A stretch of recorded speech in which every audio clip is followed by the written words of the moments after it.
மாற்றத்தை விரும்பும் மக்களின் மாநாடு. மாறுவோம், மாற்றுவோம். இது மாற்றத்திற்கான எளிய மக்களின் புரட்சி. திரள்வோம், திரள்வோம், திருச்சியில் திரள்வோம், தீந்தமிழ் இனத்தீரே. கரெக்டான டைம், எலெக்ஷன் டைம் அடிக்கிறாரு. ஒரே அடி அடிச்சா சம்டியில் அடிச்சா மாதிரி, பச்சை மரத்துல ஆணி அடிச்ச மாதிரி அடிச்சு ஜெயிச்சிடலாம். நம்ம பாதி பேருக்கு விழல, பாதி பேருக்கு அந்த 5000 ரூபாய் விழல. ஓட்டுக்காக தான் கொடுக்குற மாதிரி இருக்கும். பெண்கள் ஓட்டுக்காக தான்.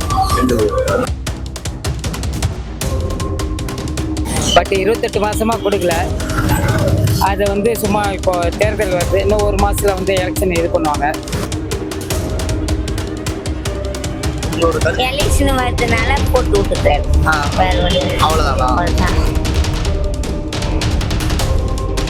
இவ்வளவு நாளா எங்களுக்கு கொடுக்காம இப்போ மொத்தமாக கொடுத்துருக்காரு. அந்த ஓட்டு தான் கொடுத்துருக்காரு. இப்போ ஏன் பண்ணுறாங்கன்னா, இப்போ எலெக்ஷன் வந்து ஒரு 3 மாதம் எலெக்ஷன் வருது. எலெக்ஷன் கவர் பண்ணுறாங்க, லேடிஸ் கவர் பண்ணுறதுக்காண்டி. வணக்கம், நம்ம பேர் என்ன? என் பேர் பாஸ்கரன். ஸ்டாலின் வந்து 5000 பெண்களுக்கு உதவித்தொகை கொடுத்துருக்காரு. அது இந்த டைம்ல எதுக்காக அவரு கரெக்டான டைம், எலெக்ஷன் டைம் அடிக்கிறாரு. ஒரே அடி அடிச்சா சம்டியில் அடிச்சா மாதிரி, பச்சை மரத்துல ஆணி அடிச்ச மாதிரி அடிச்சு ஜெயிச்சிடலாம். நம்ம இல்லாத கோடைகள் ஆஃபர்னு சொல்லிட்டு இவ்வளவு இதெல்லாம் குத்துறதுக்கலாமா, ஒரு 4 வருஷமா கொடுத்துருக்கலாம், போட்டிருக்கலாம், செய்திருக்கலாம். இப்போ இந்த டைமை பார்த்து கரெக்டா அடிக்கிறாருன்னா விஷயம் மக்களா புரிஞ்சுக்கணும். சரி, நம்ம எந்த கட்சிக்காக இல்ல, செய்யறது எப்பவும் செய்யணும்.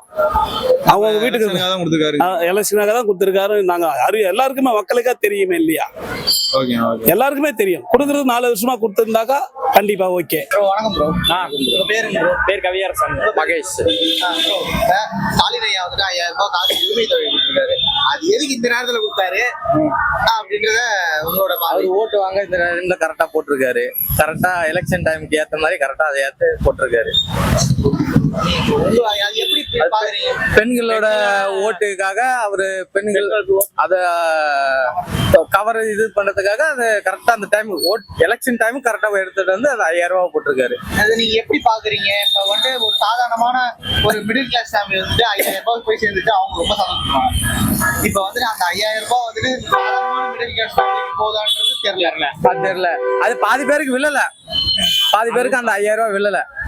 நானே கேள்விப்பட்டிருக்கேன், பக்கத்துல இருக்கவங்க எல்லாருக்கும் கேள்விப்பட்டிருக்கேன், விழல. வணக்கம், உங்க பேரு? கிளின்டன். ஸ்டாலின் ஐயா வந்துட்டு இப்ப வந்துட்டு மகளிர் தொகை வந்து 5000 போட்டுருக்காரு. அதை பத்தி உங்களோட கருத்து? இத்தனை வருஷம் கொடுக்காதவங்க இப்போ கொடுத்துருக்காங்கன்னா ஏதோ ஒரு பின்விளைவு இருக்கும். என்னன்னு பார்ப்போமே எலெக்ஷன் அப்போ. சரிண்ணா, அது வந்து அவர் கொடுத்துட்டாரு, ஓகேவா? அது அந்த 5000ங்கிறது வந்துட்டு வர 3 மாதங்களுக்கு 4 மாதங்களுக்கு வந்துட்டு 5000 கொடுத்துருக்காரு. அது வேற மாதிரி போனா அது எப்படி ஒரு சாமானிய மக்களுக்கு எப்படி இதுவாகும்? அது என்ன கொடுக்குறாங்க, ஓட்டுக்காக தான் கொடுக்குற மாதிரி இருக்கும். ஓட்டுக்காக கொடுக்குறாங்க. வணக்கம்ண்ணா, உங்க பேரு? ஜாஃபர். ஸ்டாலின் ஐயா வந்துட்டு இப்போ வந்துட்டு 5000 ரூபாய் உதவித்தொகை, பெண்கள் உதவித்தொகை கொடுத்துருக்காரு. என்ன நோக்கத்துக்காக கொடுத்துருக்காரு அப்படின்ற உங்களோட கருத்து? பெண்கள் ஓட்டுக்காக தான். இப்ப இத்தனை வருஷமா இல்லாத இந்த வருஷம் இப்போ எலெக்ஷன் வந்து கொஞ்சம் கடினமா இருக்கும். எதிர்கொள்ளக்கூடிய கட்சிகள் வந்து கொஞ்சம் டஃபா இருக்கும். ஆண்கள் ஓட்டே இல்லையா, பெண்கள் தான் அதிகம். மெஜாரிட்டி அவங்க தானே, அவங்க சொல்றத கணவர்கள் கேட்பாங்கன்னு நம்புறாங்க. ஓகேண்ணா, இப்போ வந்துட்டு அவர் போட்டு விட்ட அமௌண்ட் முந்தைய நாள் வந்துட்டு எடப்பாடி ஐயா வந்துட்டு 2000 ரூபாய் மாதந்தோறும் 2000 ரூபாய் அறிவிச்சாரு. அடுத்த நாளே போட்டாரு. இதுல என்ன சூழ்ச்சி இருக்கு? அவர் ஏன் அப்படி பண்ணாரு? அவர் சொன்னதுனால அவர் போட்டிருக்க மாட்டாரு. இது வந்து சின்ன ப்ராசஸ் கிடையாது, இது வந்து பெரிய ப்ராசஸ் தான். ஒரே நல்ல முடிவு எடுத்து பண்ண முடியாது. ஆக்சுவலா வந்துட்டு இதுல அந்த டிஎம்கே இருக்கிற பார்ட்டிஸ்குள்ள யாருமே தெரியாது. ஒரே நைட்ல நடந்த விஷயங்கள் அப்படி இருக்காது. ஹை சீக்கிரட்டா இருந்திருக்கும். அவங்களுக்குள்ள ஐக்கியம் வச்சிருப்பாங்க, அவங்க பப்ளிக் தெரியாம இருக்கும், அவ்வளவுதான். வணக்கம், உங்க பேரு? என் பேர் சுப்பிரமணியன். ஸ்டாலின் ஐயா வந்துட்டு 5000 ரூபாய் பெண்கள் உரிமை கொடுத்துருக்காரு. அதை நீங்க எப்படி பாக்குறீங்க? அது ஏன் இந்த நேரத்துல கொடுத்துருக்காருன்றத கொஞ்சம் விளக்கலாம். அப்படி இல்லை, இது வந்து உரிமை தொகைன்னு சொல்ல முடியாது. பட் 28 மாசமா கொடுக்கல. அதை வந்து சும்மா இப்போ தேர்தல் வருது, இன்னும் ஒரு மாசத்துல வந்து எலெக்ஷன் இது பண்ணுவாங்க. அங்கங்க எதுவுமே கொடுக்கக்கூடாது, விளம்பரம் இருக்கக்கூடாது அப்படின்னு சொல்லுவாங்க. அதை வந்து முன்னெச்சரிக்கையாக கொடுத்து இப்போ அது ஒரு தன்னை ஒரு நிலைநிறுத்திக்கிறதுக்காண்டி டீமுக்கு அது செயல்படுறாங்க. பட் மற்ற நேரத்துலலாம் இதை பற்றி எதாவது பேசினாங்களா? கிடையாது. சனாதனத்தை ஒழிப்போம், அது ஒழிப்போம், இதை ஒழிப்போம்னாரு. எனக்கு தெரிஞ்சு நான் ஒரு வருஷம் முன்னாடி படிக்கிறப்ப ஸ்டாலினோட பையன் உதயநிதி ஸ்டாலின் வந்து ஓபியில் போயிட்டு 1.5 லட்ச ரூபா 2 லட்ச ரூபா 2 பேரை கூட்டி போய் பிணைத்தொகை கட்டிட்டு வந்தார். இதை நான் படித்தேன். பட்டு படித்தவங்களோட அந்த படிக்காதவங்கலாம் பார்த்தாங்கன்னா டெய்லி நியூஸ் தந்தி பேப்பர் இதெல்லாம் படித்தாலே தெரியும். இதெல்லாம் வந்து எல்லாரும் ஜனங்களை ஏமாத்துற மாதிரி தான். இப்போ அது வந்துட்டு இப்போ அது கொடுக்கறதுனால மக்களை ஓட்ட கவர்றாரா? அப்படிலாம் ஒன்றும் மக்கள் என்ன ஒரு சில பேர் சொல்கிறாங்களே, கட்சி புதுசாக ஆரம்பிக்கிறதுனாலும் வாங்கிக்கங்க, அது உங்கள் வரி பணம் தான். ஒவ்வொருத்தர் தலையிலையும் வந்து 2.5 லட்ச ரூபா கடன் இருக்கு, கடன் சுமை. நீங்கள் வந்து அது உங்களுடைய பணம் தான், அது இது சந்தோஷமாக வாங்கிக்கோங்க, நிதானிச்சு எலெக்ஷன் டைம்ல யாருக்கு போடணுமோ ஓட்டு அது மாதிரி போடுங்கன்னு சொல்றாங்க. இப்ப ஸ்டாலின் ஐயா வந்து பெண்கள் உரிமை தொகை வந்து 5000 கொடுத்துருக்காரு. இதை நீங்க எப்படி பாக்குறீங்க? இப்பதான் கொடுத்துருக்காங்க. நான் வந்து கேட்ட ஒரு பெண்மணி கூட சொல்றாங்க, ஏன் ஒரு நாளா எங்களுக்கு கொடுக்காம இப்போ மொத்தமா கொடுத்துருக்காரு, அந்த ஓட்டுக்கு தான் கொடுத்துருக்காரு அப்படின்னு சொல்றாங்க. அப்படின்னு என்ன பொறுத்தவரை எனக்கு தெரியும். சரிங்கண்ணா. ப்ரோ வணக்கம் ப்ரோ. வணக்கம் ப்ரோ. உங்க பேரு bro? Janardhanan bro. Bro Stalin sir வந்துட்டு மகளிர் உரிமை தொகை வந்து 5000 காசு கொடுத்துருக்காரு. இந்த டைம்ல கொடுத்துருக்காரு. அதுக்கு உங்களோட கருத்து? அதான் ப்ரோ, வந்து ஒரு 5 வருஷம் இருக்குமா அவர் வந்து ஃபர்ஸ்ட் முன்னாடி சொன்னாப்புல, ஆனால் பண்ணவே இல்லை எதுவுமே. இப்போ ஏன் பண்றாருன்னா, இப்போ எலெக்ஷன் வருது, ஒரு 3 மாசம் எலெக்ஷன் வருது. எலெக்ஷன் கவர் பண்றாரு, லேடிஸ் கவர் பண்றதுக்காண்டி நான் கொடுத்தாரு. உங்க ஓட்டு யாருக்கு? என் ஓட்டு வந்து ஏடிஎம்கே. வணக்கம் சார், என் பேர் ஐயனார்.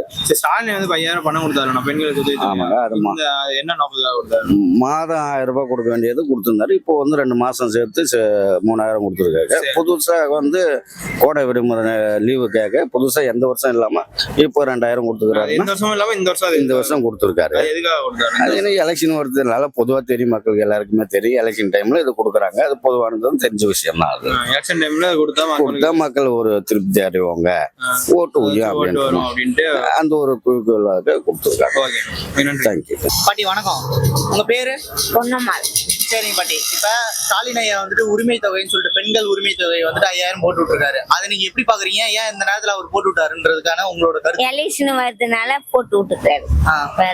அவ்வளவுதானா? இப்ப வந்துட்டு ஐயா வந்துட்டு இப்ப நான் ஆட்சிக்கு வந்து 4.5 ஆண்டு ஆகிடுச்சு.